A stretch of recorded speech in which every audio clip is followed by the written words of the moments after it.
In a meeting at the United Nations General Assembly on September 25th, Mohammad Yunus, head of Bangladesh's interim government, discussed the revival of the South Asian Association for Regional Cooperation or SAARC with Pakistan Prime Minister Shehbaz Sharif. Yunus sought Sharif's support for reviving the regional organization. However, India's opposition poses a significant challenge. The last SAARC summit was held in 2014 in Kathmandu, Nepal. Bangladesh and Pakistan during recent meetings in New York talking about reviving SAARC. Well, SAARC will revive if all the countries come on board in the same spirit. And Bangladesh has actually been recognizing the problems in the revival of SAARC. And now the new government in Bangladesh, the new interim government in Bangladesh has suddenly started this talk of reviving SAARC. They started talking to Pakistan a lot, talking about going, forgetting 1971. So it's a new government there, a new interim government. We have to wait and watch what their actual programs and policies are.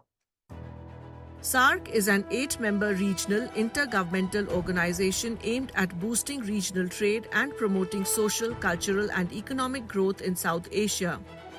It was established on December 8, 1985, with its secretariat in Kathmandu. Since its inception, SAARC has faced various challenges, including Pakistan's unsuccessful push for a summit in 2022 and India's refusal to participate virtually due to security concerns and SAARC's intentions to include China as a member. We have also seen a certain penchant on the part of some SAARC countries to try and play off India against others. I have noticed, for example, this over enthusiasm to bring in China into SAARC. Now, there is, in fact, no reason for China to be in SAARC. It's not a South Asian country. China is involved in its own, processes. India is involved in its own processes. And while some countries can be observers, there is no need for certain countries to, very eagerly try and bring in China into the SAARC process. And we've seen that also coming from certain countries. In August, shortly after assuming leadership of Bangladesh's interim government, Mohammad Yunus called for the revival of SAARC to enhance regional economic cooperation. Both Bangladesh and Pakistan view the revival of SAARC as crucial for addressing economic and political challenges in the region. However, India has refrained from participating in SAARC, citing the lack of a conducive environment and Pakistan's non-cooperation in combating cross-border terrorism as long-standing obstacles.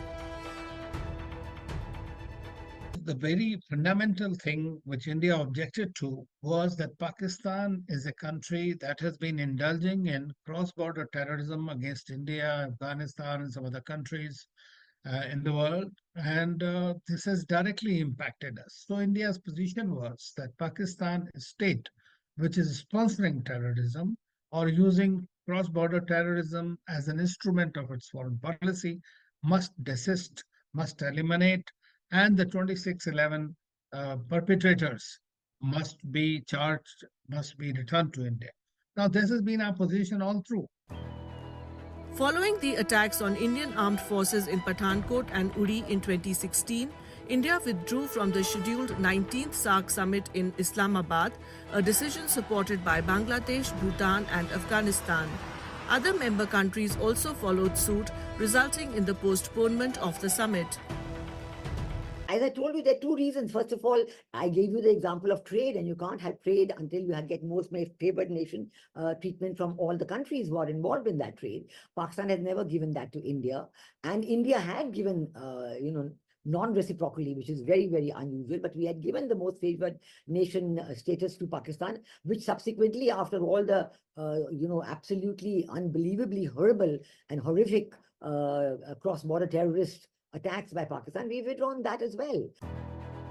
India, the largest economy in SAARC, is projected to become the world's third largest economy by 2030.